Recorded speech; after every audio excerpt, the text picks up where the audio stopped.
presents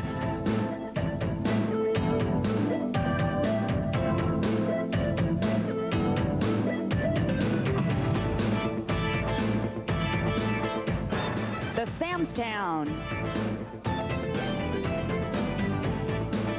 Ladies Pro Bowlers Tour.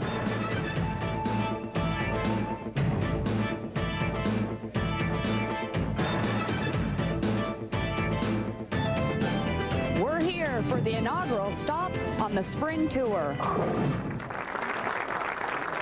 It's the Ladies and Legends from Valley Bowl in El Cajon, California. Hi everybody, I'm Leila Wagner and welcome to the first stop of 5 here on the LPBT Spring Tour. And working with me for the next 5 weeks is pro titleist Jan Schmidt. Jan, this is the first time that the ladies and the senior PBA players have been paired together. You bowled this event. What was it like to bowl with some of our sports legends? Well, I'll tell you, Leila, it was so exciting. For you kids at home that watch the PBA players every week and idolize some of them, well, these are the players that I idolized as a child growing up. And to come out here and bowl amongst them, what a treat. And I'll tell you, they're just as talented now as they were back then. All right, speaking of talent, let's take a look at the talent that made it to the telecast tonight in the #1 position. It's the team of Dee Dee Davidson and Larry Lobb. It's a lefty-righty team. This team has only one game to win the championship. Well, they've got the easy road, but some of the players have a harder road, and that would be our number 5 and number 4 seeds. Number 5 being Anne-Marie Dugan and Bobby Knippel. What a contrast in styles that is. Anne-Marie, who likes to see the ball hook, and Bobby Knippel, who likes to see his ball go straight. And then there's our number 4 team, who is Sandra Jo Shirey and Vince Range, another lefty-righty combination. We'll get into that issue later, but they had the longest road to the TV finals. They qualified in the number 22 position. All right, and the winner of that match will go on to meet our number 3 qualifiers, the team of Alita Sill and Bob Hart. This team really shined throughout the whole week. They were in the number 1 position until the last game, but they'll have a chance to move up if they beat the number 2 qualifiers, Cheryl Daniels and Jim Brennan. I don't know, this looks like a very tough field. Jan, do you think you can predict a winner? Well, I'll tell you, I don't want to select one out of these teams. Well, that's a good thing, especially when we tell you about the format. It's a very different format, one that's never been used in nationally televised doubles. It's the Scotch doubles format. Jan, tell us about it. Well, basically what it is a player will never throw back-to-back shots. If the man starts the match and doesn't strike, then the woman would shoot at his spare. And if the man does strike, the woman would throw the next frame, the first ball. So basically, you'll never see a team one player throw back-to-back shots. And this is where the lefty-righty issue comes into play. Because if the lanes get challenging and there's some errant shots out there, you can end up shooting a spare that you've never shot before. So it could be an advantage to our right-handed teams, but we'll have to see how it comes to play tonight. All right, it sounds like it is going to be a big test of skill. And we are ready for our first match.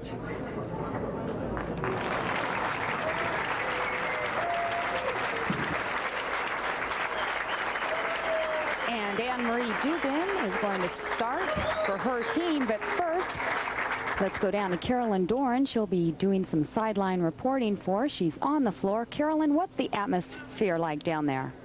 I spoke to some of the players just a few minutes ago, and there's a very relaxed atmosphere down there. I think everybody here is just to have fun, and they're real happy with the different format, and I think we're in for a real treat tonight. All right, very nice, Carolyn. And Anne-Marie Dugan opens up with a strike. Okay, therefore, Bobby Knippel will throw the next shot on lane 26 when their team is up. Sandra Jo Shirey from Bronson, Michigan. She really bowled well on the winter swing. Yes, she did, and she bowled well starting this week also. She had an 800 series early on, and she shot a 300. And opens up the match with a strike for her team. Remember, it's Scotch doubles. The player will not throw 2 shots in a row. So now Vince is going to throw the second frame for that team on lane 25.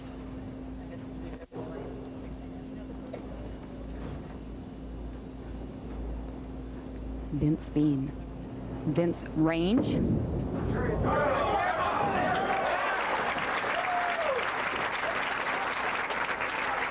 And he too strikes and gives his team a 10-pin lead going into frame number 2. Wow, what a start by these players. All right, now it's Bobby Knipple, and you mentioned the different styles. Watch how straight he likes to throw the ball.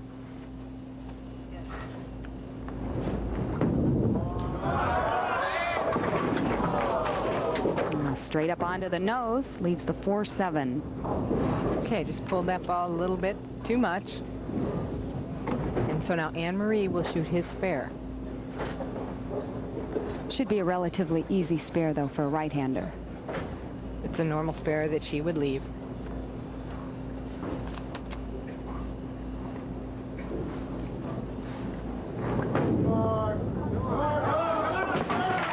no problem with the conversion. Now, if the players look a little bit confused, it is the first time that we've ever had a Scotch doubles format bowled.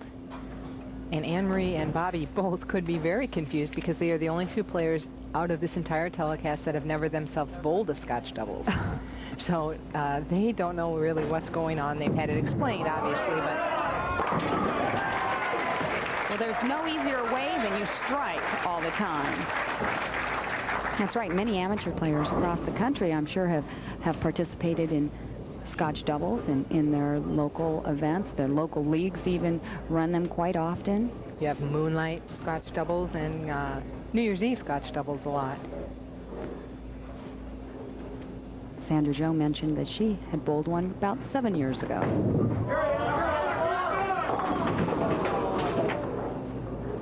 Trying to point the ball up as well, leaves the 3-6-10. Now, this is going to be easy for a left-hander, but while we wait for Vince to shoot it, let's take a look at Curtis Odom, Sandra Jo's fiance. Curtis, a member of the PBA tour. That's right. Now, this isn't a spare that a left-hander would leave very often, but they probably have occasionally left it, and they will occasionally leave the 3-10 without the 6-pin.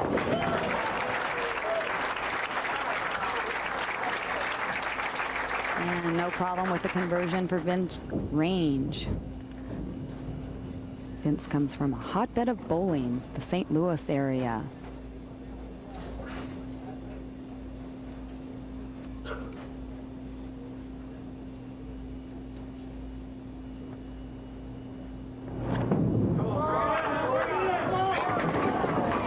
Oh, swishes the 5 right in front of the 7.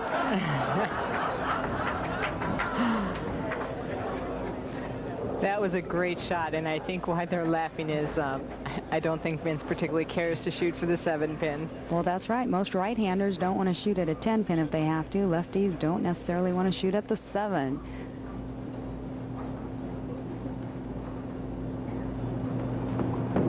All right. Well, it's Sandra Jo Shirey and Vince Range with a 6-pin lead. We'll be back with more action here from Valley Bowl right after this. All right, Anne-Marie Dugan strikes here. Her team can take the lead. And she does. And they do. By 4 pins. Nice shot by Anne-Marie. She's crossing quite a few boards, and that's what I was relaying to earlier. She's comfortable going right with the ball, whereas Bobby is comfortable going left with the ball. There you see they took a lead by 4 pins with that shot. They could increase that lead to 14 if Bobby strikes here.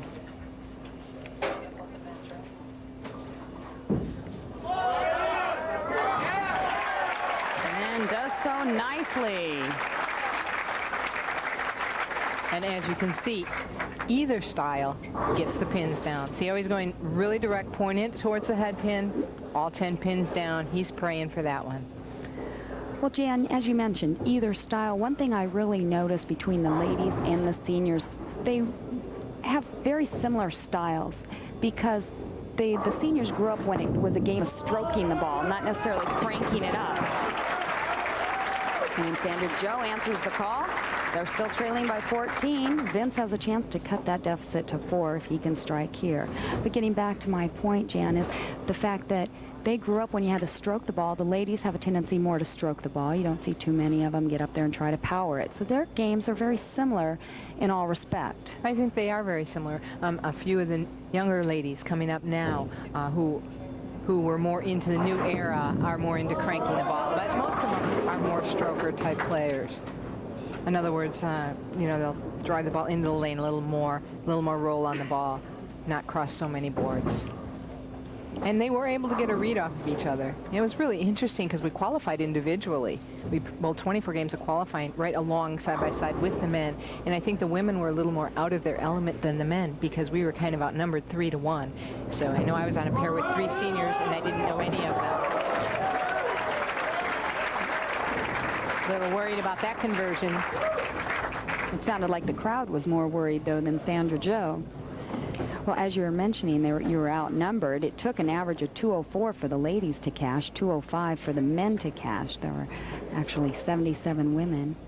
And look what Anne-Marie averaged. 216 to qualify 5th.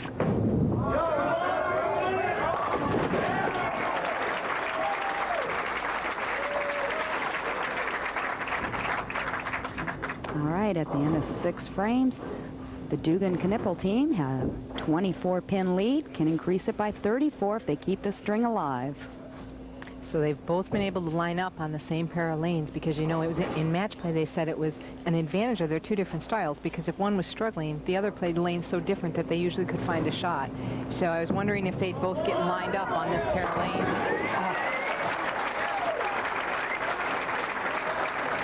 All right, it's 5 in a row for Anne-Marie Dugan and Bobby Knippel. They have a 34-pin lead. It's heating up here at Valley Bowl in El Cajon, California.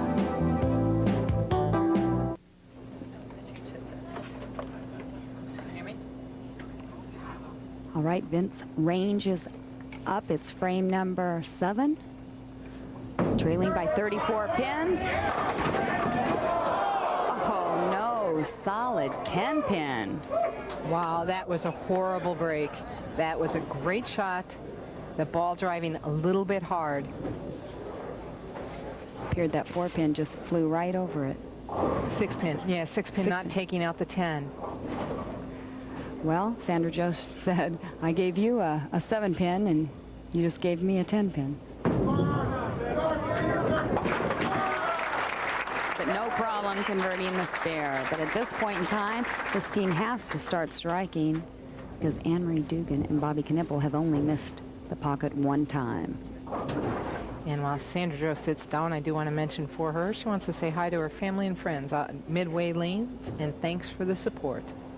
All right, Vince, a former school teacher, now sells insurance for a living. Says he stays in shape by working out on an exercise machine.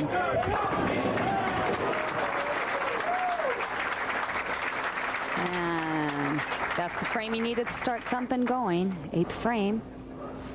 That was a big shot. Same shot as last one. See how the 6-pin just took out the 10? The last shot, it drove the 6-pin straight back and missed the 10-pin. I still have trouble looking at it from a right-handed point of view. All right, Anne-Marie Dugan working on 5 strikes in a row. And the reigning player and bowler of the year puts number 6 together for her team. 45-pin lead for Dugan and Knippel, and this team that has never bowled Scotch doubles, I think they found a good Scotch doubles partner. Well, as you mentioned, they said they stayed very consistent throughout the whole week, not really getting into trouble. They did not win that many matches, only 11 out of their 24 matches.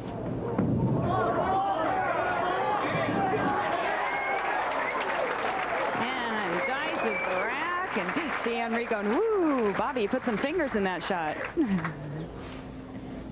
You know, when I was talking about Bobby going straight, you know, when we talked to him, he said his uniqueness and his strength is throwing the ball straight. He's very comfortable that way, and he does not like to see the ball hook.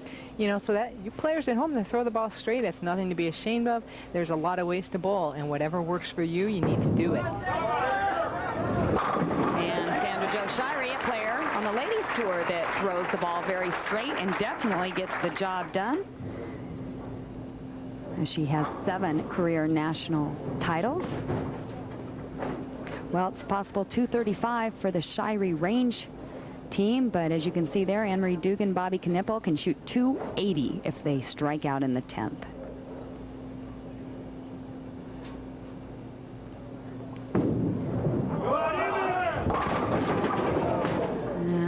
up high again. A 2-year member of the PBA Senior Tour, 52 years old, started bowling when he was just 11. Wife's name Chris, has 2 children, Laura and Jeff. And Sandra Joe is now a member of the Hammer Pro staff. And she's been working with Chip Zelke, and it's paying off. She's throwing the ball quite well this week and looking forward to a great swing. And, well, it's all academic at this point. Nice bowling to the opposing teams. And they will take home a check for $5,000 to be split between Sandra Joe and Vince Range. I think the majority of all the players enjoyed this week. I believe everyone did. And Anne Marie looks over at Bobby and says, I believe it's his turn to bowl now. That's right. Not one player finishes the whole 10th frame. Right. They just continue to alternate shots. She looked over at our tournament director, Rick Hudson, and said, now, does Bobby bowl? And Rick nodded. Bobby amazes me still.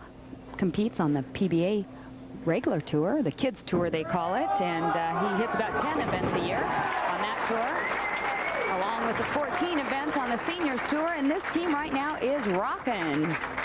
One more, they shoot 280, and here's the money I mentioned, $5,000 to be shared between the two of them, $2,500 apiece. Not a bad week to start out the spring tour.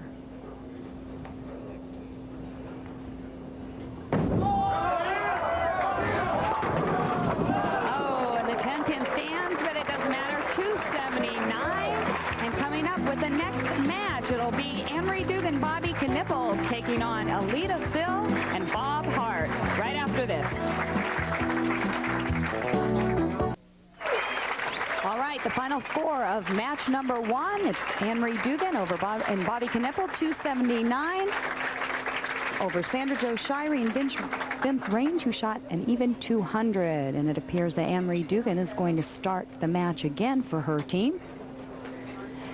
It's odd that Alita and Bob didn't maybe try to throw that team off a little bit. Yeah, I'm surprised they went with the same thing. Although, as it turned out, Anne-Marie ended up throwing most of the strikes on lane 26, and Bobby ended up on lane 25 because they didn't strike in the beginning.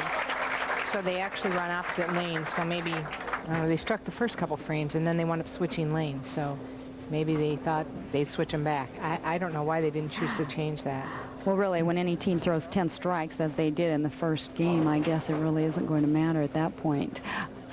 Alita Sill now opening up the match for her team. And does so beautifully. You can see there Bob saying, nice shot. A lot of camaraderie between the team players. A lot of them didn't know each other, but in this case, actually, both of these two teams knew each other when they were quite young. Right. 16 years old, Bob said he knew Alita from about that time, and same with Anne-Marie Dugan and Bobby Knipple. Right, it's pretty amazing, really, that they wound up together and they've known each other all those years. Yeah, it comes up about a half 10 there. Nice opening shot. Alita says, okay, I'd probably rather shoot a 10 than a 7, though. Well, as you mentioned, it's interesting that they wound up together because both the men and the women qualified separately. That's right. We did 24 games of qualifying, 3 blocks of 8 individual qualifying, and our total score then determined the top 24 from each group. And number 1 got matched with number 1, 2 with 2, and so on down the line.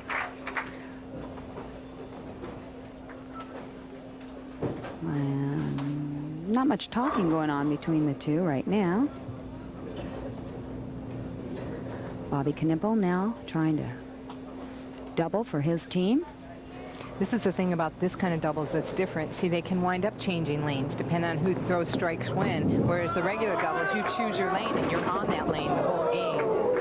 And through the nose. Actually, that's exactly what happened in the second frame last game. Right. See, so now Bobby will be throwing on lane 25. So in essence, they're kind of going to switch lanes if they would continue to strike.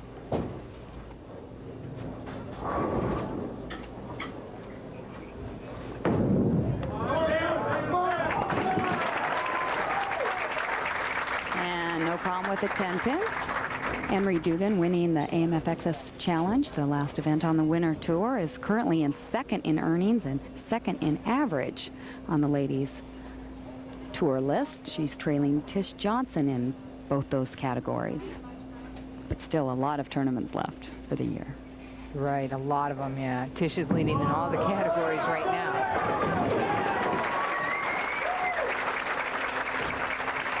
All right, Bobby Kniffel returns after that high hit on lane in frame number 2, strikes in frame number 3. His ball almost looks like it's backing up into the pocket. Almost. Well, he's throwing directly into that oil, and some of the balls did back up this week. Some of the spare balls, especially a plastic ball going across the middle, would actually fade back. The oil was quite heavy in the middle of the lane. Since the oil was quite heavy in the middle of the lane, the players playing outside of the second arrow. Bob Hart struggling at this point. See how he got that out almost to the 5th board. This is what we'd call a wet dry type condition. He got it out to the dry area of the lane, and it hooked very sharply onto the head pin. Trying to compensate a little bit more for that flat 10, trying to get a little more drive. Right, and if he gets it in a little more into that oil, the ball's going to slide, and he might not carry the 10 again. So it's a touchy shot. And a touchy spare for Alita. As we talk about the lefty-righty situation there, I'm sure she doesn't really shoot that 3-6-10 too often. No, but she did say that she had just bowled. There you see a 3-pin lead for Dugan and Knippel. And Alita had just bowled a Scotch doubles the last week of league. They bowled a Scotch doubles in league, so she said she got, all of her teammates are righty, so she got used to shooting some of those spares. All right, well, practice is starting to pay off. Bob Hart strikes now in the 4th frame, but they still trail the Dugan-Knippel team. We'll be right back. Great crowd here tonight, and as we promised, Carolyn Dorn is down on the floor. She's currently with our 5th place finishers, Sandra Jo Shirey and Vince Range. I'm down here with Sandra Jo Shirey and Vince Range. Vince, how did you feel about bowling with the ladies this week? I really enjoyed it. The best part of it was the mixing of the men and the women in the qualifying round. I enjoyed watching them bowl, and was really impressed with the moves that they made so quickly on the lanes whenever the lanes changed. Great. Sandra Jo, defending champion coming into this week. Did that do anything for your confidence? Well, anytime you win in a house, you feel a little bit more comfortable coming back in. So, yeah, I believed it helped. Good. Best of luck to the both of you. Nice bowling. Back to you, Leila. All right, thank you, Carolyn. And Anne-Marie Dugan looks like once again maybe confused. Okay, where am I going to start? What am I going to do? Or she's actually waiting for Carolyn and Vince and Sandra Jo all to clear the lanes next to her. Good idea. Take your time. A lot at stake. That's right. A lot of commotion. They're directly next to them on the pair lanes next to them. So she's got to take some time, wait for them to get off.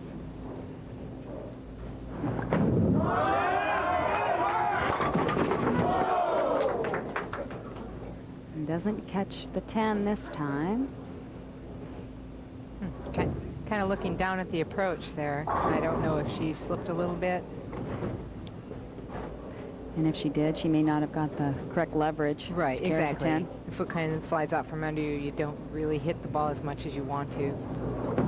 All right, I said a lot was at stake. And here's a look at the prize money. 5th place, $5,000. 4th, 7. 3rd, 9.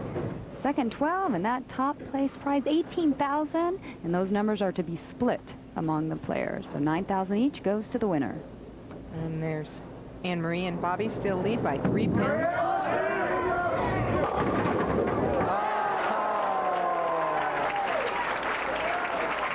It really does seem, Jan, that things are lighter and looser down here. You know? And take a look at this break.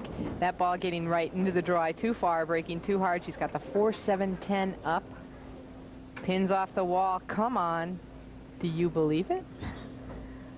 And Bobby says, yes, you bet. Okay, we'll take anything. He knows all those years of experience. You get the breaks. Sometimes you do and sometimes you don't.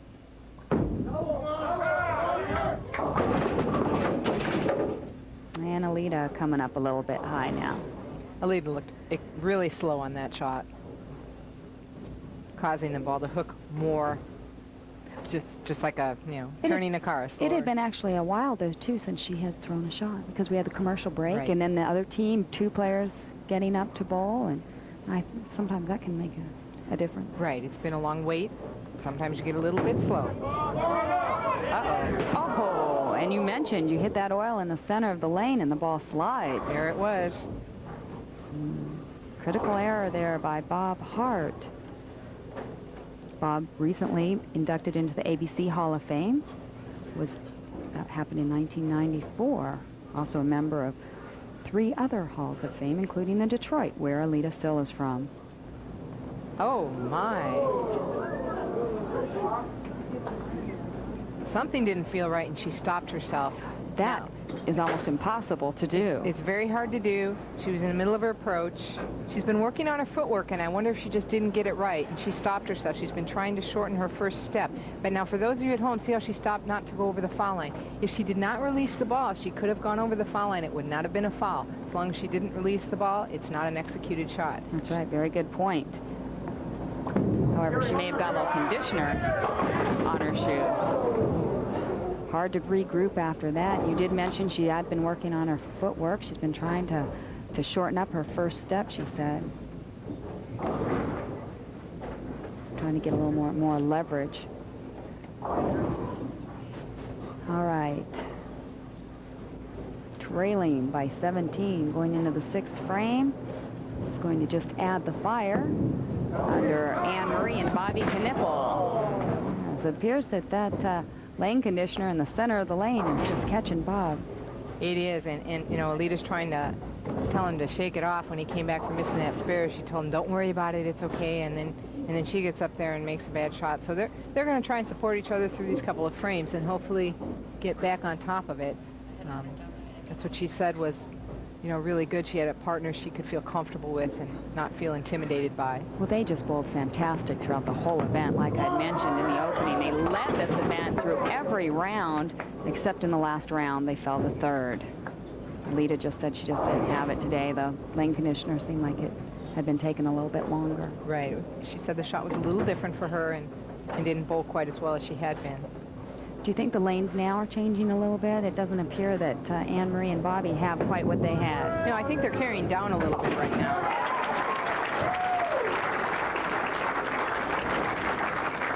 All right, but they continue to fill frames. And a little extra pat there. Now look at the scoreboard. 30-pin lead for Anne-Marie and Bobby. They could get a little bit tighter today than the players were used to because they did not strip the lanes prior to the show. They bowled on the lanes today, and they oiled right on top of that. They didn't strip the lanes. All right. A Dutch 200 going for Anne-Marie Dugan and Bobby Knipple. They still lead by 30 pins. More action from Valley Bowl when we come back. All right, it's Alita Sill now up in the 7th frame. This team can still shoot a possible 210.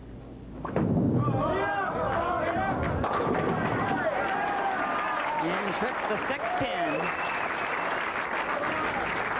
That 6-pin barely went down. It looked like it was going to stand there on edge for a moment. A member of the PBA Tour for 14 years.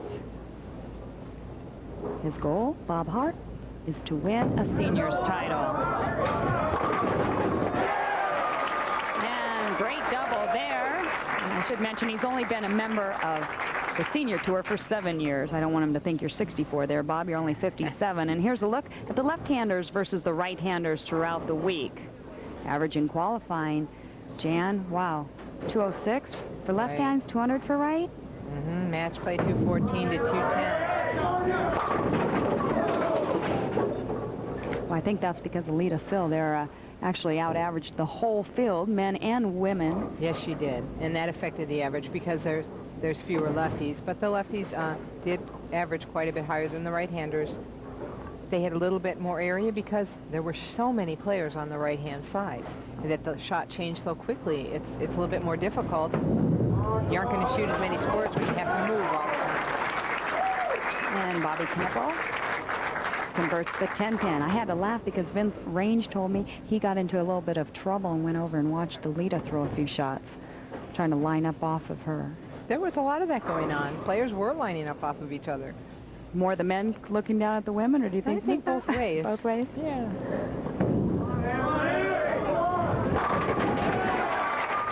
All right. The pressure's on. Anne-Marie answers again with a strike in the ninth. Lita Sill and Bob Hart are not out of this match, Jan. That's right. That was a big shot by Anne-Marie Dugan, and she's not going to, they can't be shut out now. She needed that shot. Bob Hart just looking ahead. 2 children, Bob and Becky, his wife Beverly. He's here tonight.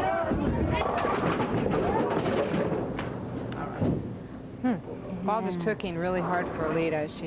She's apparently playing a little bit too much in the dry area, but I'm sure that's because when she got into the oil, the ball was sliding too much. All right, well, that pretty much wrapped it up there. They really needed to continue that string to have any chance at winning this match. Bob converts the spare.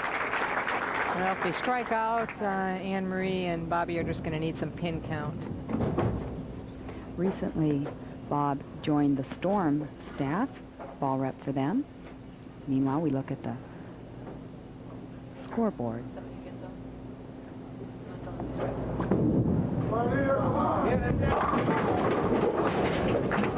And high again. Boy, what a shame, and she bowled so well all week, and she's just struggling here. Well, Lita captured the first tournament of the year at the Texas Border Shootout. Currently 4th in our earnings list, 4th in the average list. Last year, she set that earnings record for the LPBT. That's right, over $126,000. Gave Anne-Marie Dugan a little run there at the end for Player of the Year. Another player who's excellent at bowling in doubles tournaments. She won the Merit a couple of times, Merit double. Yes, she has, and won our doubles, too. And she shot 300 with her partner, Lori Soto, on television for the National Doubles. A nice hug from Bob Hart. Congratulations all around there. That's right. Bobby Knippel still looked lost or confused. Wait a minute, guys. Wait. Who's up? All right. It's 177 for the Sill and Hart team. Anne-Marie Dugan and Bobby Knippel basically have to show up in the 10th. Only need 4 pins. And they will move on. They have now won 2 matches in a row. It'll be Cheryl Daniels and Jim Brenner, their next opponents. Lita Sill, Bob Hart, finished 4th, sharing $7,000. Seems that Anne-Marie is still telling Bobby either what to do or how to move or what's going on down there. I think they're conversing about the changes in the lane condition right now. Right. Good thing to talk about. Right. And Bobby Knippel strikes for a Dutch 200. And when we come back, there'll be another award for Anne-Marie Dugan.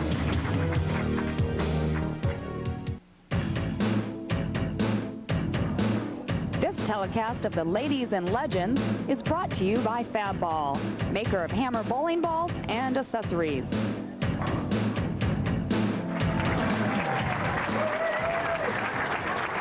And we're back with match number 3 of the Ladies and Legends here at Valley Bowl in El Cajon, California. I'm Leila Wagner along with Jan Schmidt, and it's been an exciting night so far. It sure has. Very interesting format, and I can't believe, 279 right out the bat, the first match. That was pretty exciting to watch. And speaking of format, Jan Schmidt's talking about the Scotch doubles that our teams are playing right now. Cheryl Daniels opens up with a strike. Now this team changed the Anne-Marie Bobby Knippel strategy here, didn't they? Yes, they did. They put them starting on the opposite lane. But like I said before, if they don't strike, it changes their lane. So it really, I don't know that it matters that much except for who's going to actually finish the match. I mean, which team is going to actually finish the match. And coming up a little bit high, Bobby leaves a 4-pin. Anne-Marie was very proud of her spare shooting throughout the week. She said, I think I only missed 7 in all of the games that they bowled, and it was a lot of games. Yes, it was 48 games. 24 qualifying and 24 match play.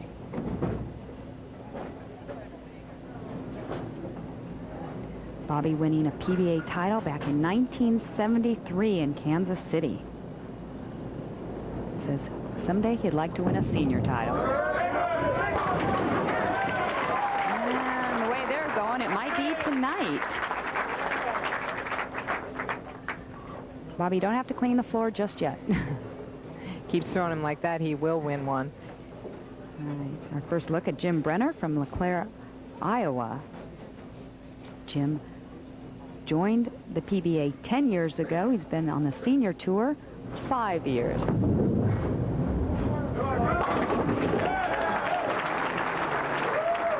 doubt about that ball when it hit the pocket. That was a great shot. Here it is. He's very smooth. Look at, he only gets out to about the 8th board.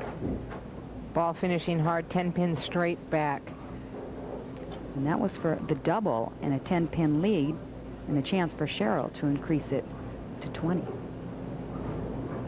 When this team gets lined up, they strike. Oh, what a bad break. It's 7-10, and we did see quite a bit of that this week. There was a fair amount of 7-10s left because, you know, the balls were finishing so hard at the back end. 6 pin off the wall, head pin in front of the 7. Nothing takes either pin out. You know what I like, though? Once you throw it, you just sit down. Give it to your partner to worry about, right? Right. Now she looks up to him and says, it's okay. Shake it off. Not a problem. All right, Anne-Marie Dugan right now sitting on the bench. Their team took a 4-pin lead. See her, if you can read lips there. Let's make a good shot. Come on, come on. Just had an outstanding year in 1994. Actually also broke the season's money record. She went over 125,000, but then Alita Sill won the merit doubles and went around her. Right. And look at the scoreboard, 14-pin lead.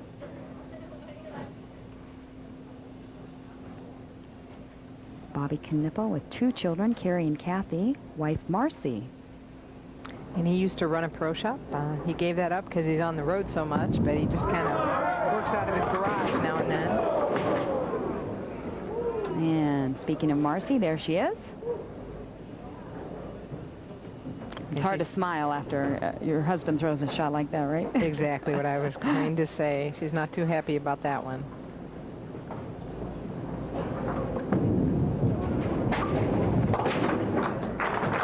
Anne-Marie went for the count.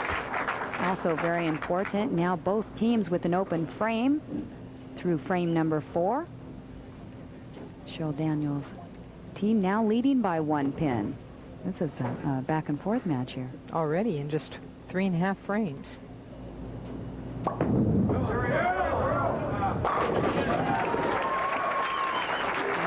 no problem down that shot. Well, really, the 7-10 was a good shot, too. It wasn't. Right. They've made all good shots. It was just a bad break. It was interesting. There's a look at her shot. She's actually going about as far right as her partner is, a little bit farther maybe, and takes all 10 back just like Jim just did on that lane. See where it's going back and forth there. Good shot for the double. And they increase their lead now by 11. And it appears that Bobby and Anne-Marie have their work cut out for them this game. Last game, they shot 200, a Dutch 200. Anne-Marie looked up to Rick Hudson, our tournament director, and said, do I get a patch for that? As a Dutch 200 patch is awarded in WIBC play. Okay, he broke it up. He's gone high a couple of shots now.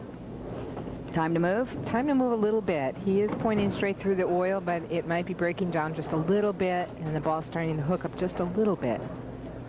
Needs to move his feet just a little left, get in the oil. All right, well, as Anne-Marie Dugan picks up the spare, we'll see if Bobby makes the adjustments that you have mentioned. Bobby from Long Beach, California.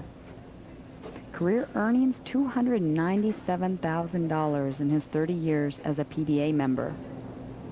He has only been on the senior tour now for 2 years.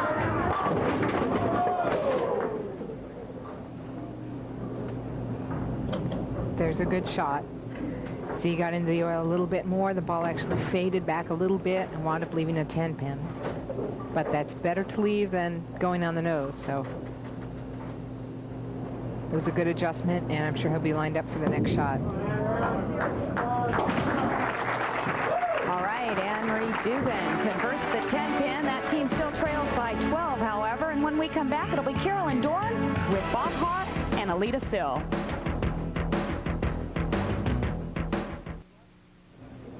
Welcome back to the Ladies and Legends. Alita, what's your strategy for a doubles tournament as compared to a singles event? Well, I really don't do much different. I probably try maybe a little harder because now you're bowling with somebody and you don't want to let them down. So I just try to just work really hard at my spares and try to stay positive for both people and hope it works out for the best. Okay. Bob, you've been involved in the bowling industry a long time. What do you think has been the biggest change? We don't have pin boys anymore. But Besides that. in the game, of course, the high-tech equipment today has changed. Look at these ladies out here. Boy, you talk about athletes, they are great. They're true athletes. Okay, back to you. All right, thank you, Carolyn. And the lady that he was looking at that in that point of time was Cheryl Daniels, who again had hit the pocket, but this time she left the 10-pin. And that Bob Hart is very interesting. Bob Hart used to coach Cheryl Daniels as a child in junior league. Uh-oh. Ooh, and a rare miss of a spare by Jim Brenner. Interesting, too. He's flattening it out. Well, that ball's been backing up. Actually, that's a different ball than he was throwing in his spares earlier in the week some of the time. But that ball had been backing up for him earlier today, and it didn't. That surprised him. I'm sure that it hooked right there. Trying to get back on it. Did you see that 6-pin slap the 10?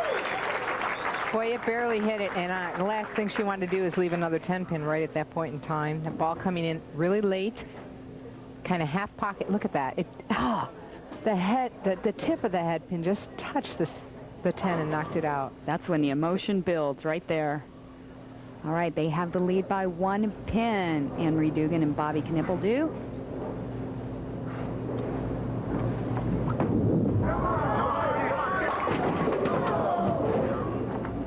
See, now he has gotten in more into that oil, and once again he leaves that 10-pin. It's a lot easier to pick up there than the 4-6-10. So Right. he made the adjustments that you mentioned.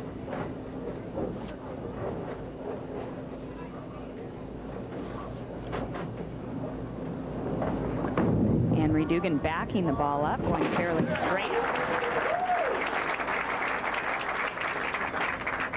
And the match is all even right now through 7 frames. Can't get any closer than that.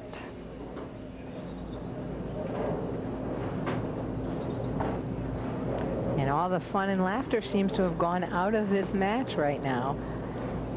Really? Little bit of pressure now. Look at this. Does not take out the 10. Getting closer to that championship match and closer to that title. Anne-Marie signaling tap, tap. They're still fairly lighthearted about it all. You know, all the kidding and fun she's doing out there. Notice she's got bowling pin earrings in her ears there. She's having a lot of fun, but she does work very hard in her game. She talked to us about, said she takes it as a job, works 6 hours a day. And that's not all in bowling. Right. It's working out, it's bowling, and it's visualization. She does a lot of all 3. That's right. Gary Dickinson said She practices more than David Ozio, and for those of you out there that know David Ozio, you know he is definitely a student of the game. That oil must really be carrying down. The balls are going longer. 10 pins are standing for everyone right now. Jim needs to get a little softer. Jim is a player who adjusts mostly with speed. I crossed with Jim for 24 games of qualifying this weekend, and he's excellent at just rolling the ball a little sooner, slowing it down just a little bit to carry out that 10. He's going to need to make that adjustment. And this team of Cheryl and Jim had the best match play record of the 5 finalists. They had the 16 wins, 8 losses, and you can see there what a close match. 1 pin now separating both teams. This is a really big shot, 9th frame strike. That way they cannot be shut out. Notice that little earlier roll softened it up just a bit.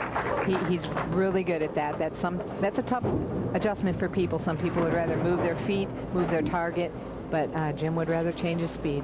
Well, Jim has made 2 television appearances for the Seniors Tour, and he is 2-2 on television.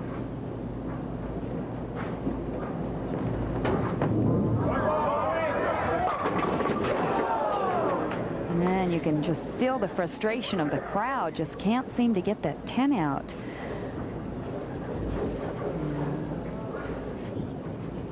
Look at her watching. She's trying to figure out what to do.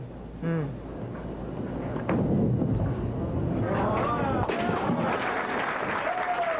again, no problem with the spare. And that was 4 10 pins in a row for him. There you can see it's a 2-pin lead for Daniels and Brenner.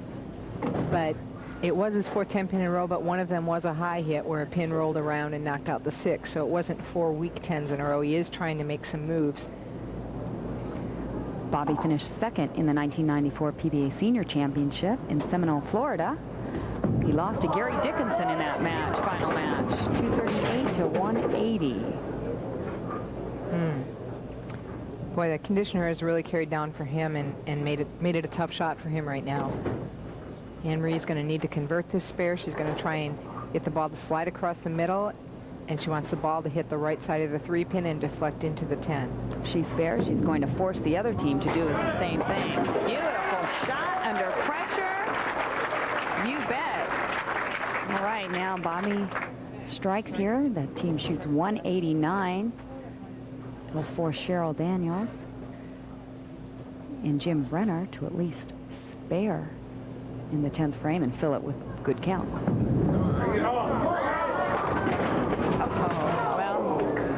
Boy, he just wasn't getting the hit at the back end now that that oil carried down. And that's the difference of that straight ball player and the one that really revs it up and really can hit the ball. Sometimes it can be a disadvantage, but there are, conditions when it's an advantage to go straighter. So it's a little bit of both. Why is Cheryl... Oh, I almost thought she was throwing a boogie ball. No. I was losing it for a minute there. Well, when you need a mark, there's no better way than to do it all with the first ball. Strikes for the doubles. They are the winners of this match. They will go on to meet our top seed players. And that is Dee Dee Davidson and Larry Lobb. 188, final score for Anne-Marie Dugan and Bobby Knipple. And for their work this evening and for their work all week, they'll split $9,000. Good effort. And when we come back, we'll show you the rest of the top 24 finishers.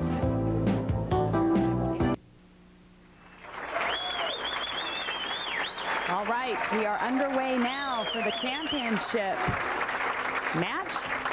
Find out who takes home the $18,000 between the two of them. Cheryl Daniels opening up. She has 1 title from the 2nd position, the 1989 LPBT doubles. Now, there's a coincidence. And speaking of coincidences, while Cheryl backs off the approach for a moment, think you can predict a winner? Well, after seeing that, I'm not sure now, because I was going to say we have an omen in the other direction. Larry Lobb had received a Dolphin Trophy last year in West Palm Beach for winning the title there. And Dee Dee Davidson is a Dolphin fan, wears a Dolphin chain for good luck. And our trophies this week are Dolphin trophies. So I didn't know if that was a good omen, but now we see Cheryl won from that position in a double, so I'm not sure which way it's going to go. So you're not running to Vegas to place the bet, right? I think I'll wait a little bit longer. All right. And speaking of Vegas, the ladies have 4 more events on the spring tour, and next week we head to Las Vegas for the national doubles tournament, and then on to AMF Rocket Bowl in LA. Oh. And that time the ball did skid and back up like it didn't on lane 26 at the 10-pin, and he slid by the 3-pin. So a serious open there. And yeah, we are heading to Vegas, our doubles tournament, and we will have a pro-am if you want to come join us. It'll be April 30th on Sunday, and also at AMF Rocket Bowl in Los Angeles, May 6th. Come out and bowl with us. All right, Dee leaves a 7-pin. Pretty routine spare for a right-hander, as I mentioned this in the opening, the lefty-righty combination. Larry Lobb has been a member of the PBA for 32 years and was named Senior Player Rookie of the Year last year. And I did want to follow up after the AMF Rocket Bowl tournament in LA. We moved to Tucson for the WIP Queens Championship, and then we end up the spring tour in Omaha. Jan, we have the Stadium Arena Finals, the first time in the history of the ladies tour. That's going to be a lot of fun. That's going to be exciting. I really want to be in the finals that week. You may have to find another partner because I'm shooting for them, but I can't imagine bowling in front of possibly 4,000 people. That almost might get me to bowl. But you don't have to worry. I don't have any plans to bowl right now.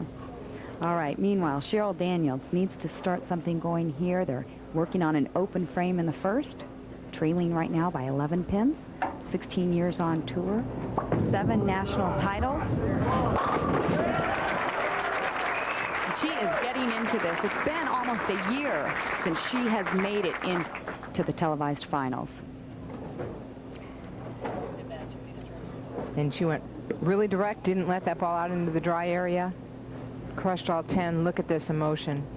She's getting pumped up. I think she's also saying, and she was distracted a little bit ago, I think she's saying, look at this, it doesn't matter. And the big break there as Jim trips the 4-pin. Jim's wife, Fran, is in the audience. Jim's the father of 6 children. And I'm sure they're all up and jumping up and down right here as he went very high. Extremely high. The head pin or 2-pin off the wall, tripping out the 4. There she is. And there's a contrast in personality. Cheryl shows her emotion, Jim does not. What do you think? Larry Lobb's trying to get into it as much as the other team, right? This could be a lot of fun, this match. Well, Larry Lobb was really excited that he overtook Dee Dee Davidson in the average category here in the last round. So Dee Dee had out-averaged him throughout the whole tournament, and then the last round he just nipped her off there. He averaged 222, she averaged 221.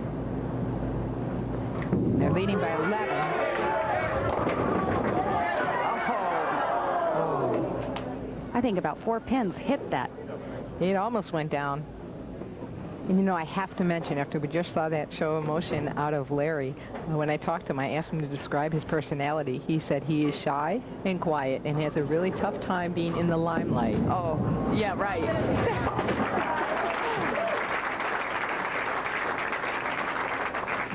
There's a look at that light hit. There's a 6-pin, watch it. Everything's all around it. Oh. Well, hit it from the backside a little bit, but never knocked it over. Real flat bottoms on that pin. Oh, 3 in a row. She slices the rack.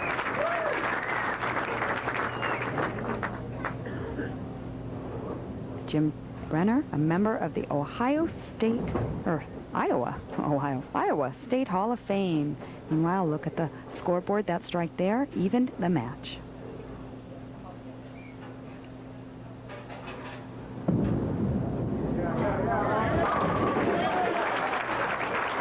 Here they come.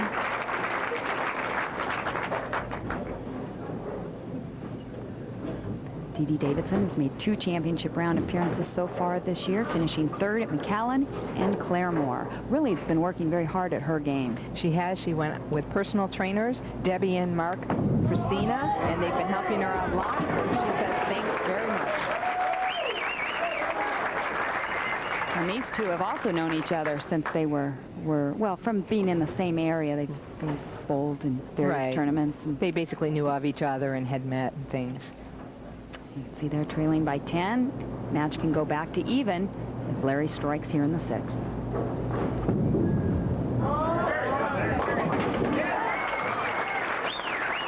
And as Larry Lobb throws the 4th strike in a row, he evens up the match. And when we come back, it'll be Carolyn Dorn with one last interview.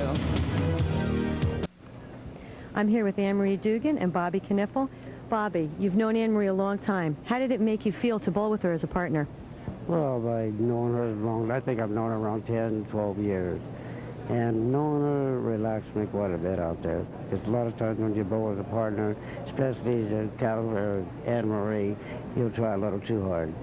But by bowling with her, knowing her long as I have, I felt real relaxed. Good.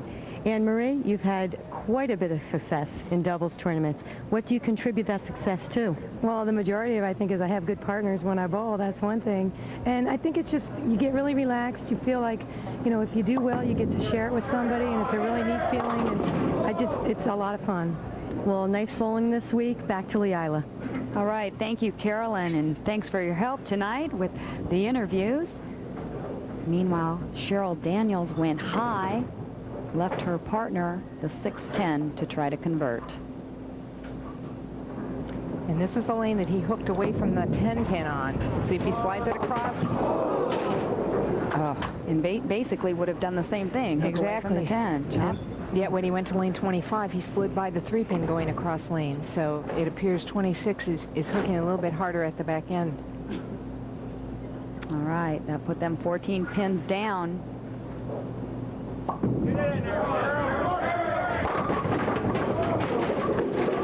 And when you need it the most, the 10 pin often stands. You know, well, I'm sure he knows how to shoot this, because he slid by the 3 pin. He would have covered the 10 the last time he shot on that lane, so he knows how to shoot it. I just want to mention Cheryl is also doing a lot of other things. She recently produced a commercial for a public service announcement. Covers it nicely. She did a song or jingle type thing for a car dealer, and she's working on a theme song for us for our association. Oh, great. Which I know she composes and sings. Beautiful voice. We've had her tapes on a couple of times in the past. All right, Dee Dee Davidson's team right now, leading by 14, can increase that lead to 24. 4-pin wraps the 7. That was a nice shot. But it's a pickable spare, and Dee Dee wants to say hi to her dad, and she's dedicating this to him.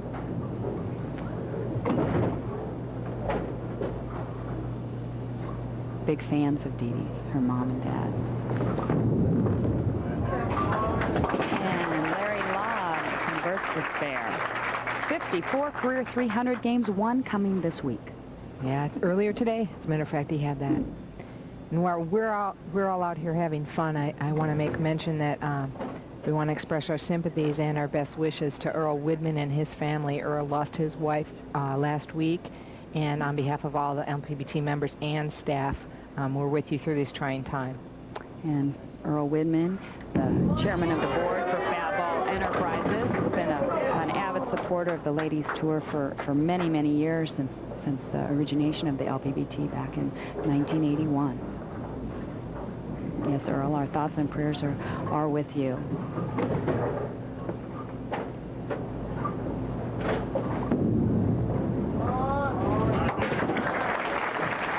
Okay, Larry Lobb spares. Their team's leading by 12. Cheryl Daniels right now up in the 8th frame. There's still time. Set one up here would be a big strike.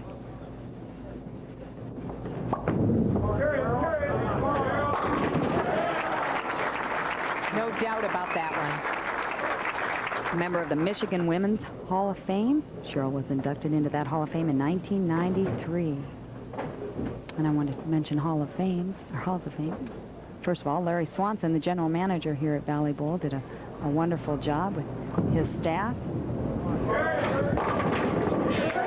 want to congratulate Robin Romeo, who will be inducted on May 5th into the WIBC. Oh, I take that back, May 1st into the WIBC Hall of Fame in Tucson, Arizona. And with that strike, Jim Brenner just cut their deficit to 2 pins. Dee Davidson and Larry Lobb could shut them out here. Oh, carries the light hit. They need 2 strikes and 9 pins in the 10th to shut out Cheryl Daniels and Jim Brenner. A 12-time national PBA titleist. You think he's been in this position before? I believe so.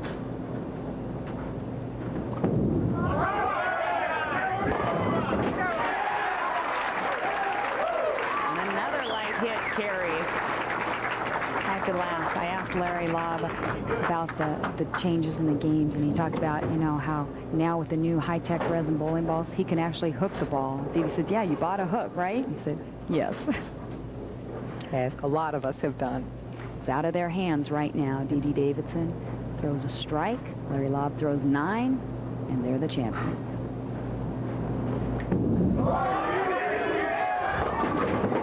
Oh, my. Cheryl and Jim are going to have a shot at it. That's a lot of pressure. Not only are you bowling for yourself, but you're bowling for your Lee, partner, I can attest to that. I missed despair in the 10th to cost us a doubles title, so it is a tremendous amount of pressure at that point in time. And us being Debbie McMullen, right, with yourself at the Samstown National Doubles Tournament. And right now, Cheryl Daniels put 2 strikes together. They can win this match. She'll need 1, and Jim will need 1. There's 1. Well, that's fair, right? That's right. I got mine. Jim must strike on this ball. Anything less, they would lose, because 9 spare would give them 224. They would lose by 1 pin. He needs a strike. This is it.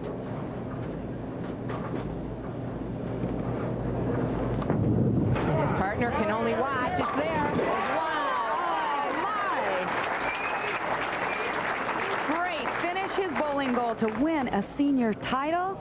He may have done so. Cheryl Daniels must just stay behind the line, she capture needs 1 pin. That's enough. Great finish. Team threw 5 in a row. Shoots 235. Defeats Dee Davidson and Larry Lobb, who shot 225. It's a standing ovation here at the Valley Bowl in El Cajon, California.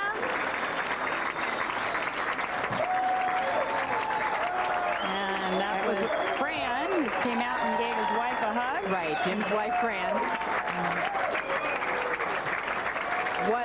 What a finish. All right, well, we'll be back to talk with the winners right after these messages.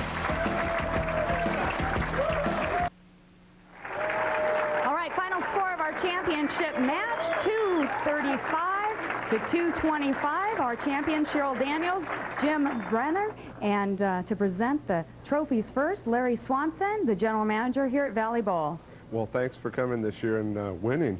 I couldn't carry both of these trophies, so I've got them on a little table in front of you. I think they're significant in that this is Southern California, and we have some dolphins on the trophy. Congratulations. Thank you very much. Thank you. I think those are beautiful trophies. My wife looked at them before, and she says you're going to have to start bowling. So, Congratulations. Great. All right, and what goes along with those trophies? Always the check, and John Taylor, the president of Sports Arena Bowling, to present the check. Jim, Cheryl, congratulations on your great clutch victory. From all the Sports Arena's employees and the Bowlers of San Diego, check for $18,000. Thank you very much. I would like to thank John and Larry and the entire management and family here. All the staff was just wonderful. The fans are great, and I just hope we come back next year. All right, I have a quick question here for Jim. You talked about the pressure to me earlier about having to bowl under pressure with a partner, and Cheryl got up there, she threw that strike. There's a lot of pressure on you to follow it up. Yeah, I know. It's tough to follow an act like that. I just did as best I could, and it turned out right. And how did it feel to win with a woman? Oh, it feels great. I know I'm going to get ribbed, though. They're going to say Cheryl carried me to victory, and she did. No. All right, well, congratulations to our champions, Cheryl Daniels and Jim Brenner.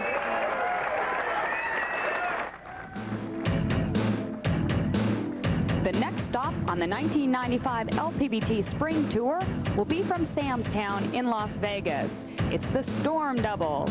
Check your local listings for date and time. For Jan Schmidt, Carolyn Dorn, this is Leila Wagner. So long until next time.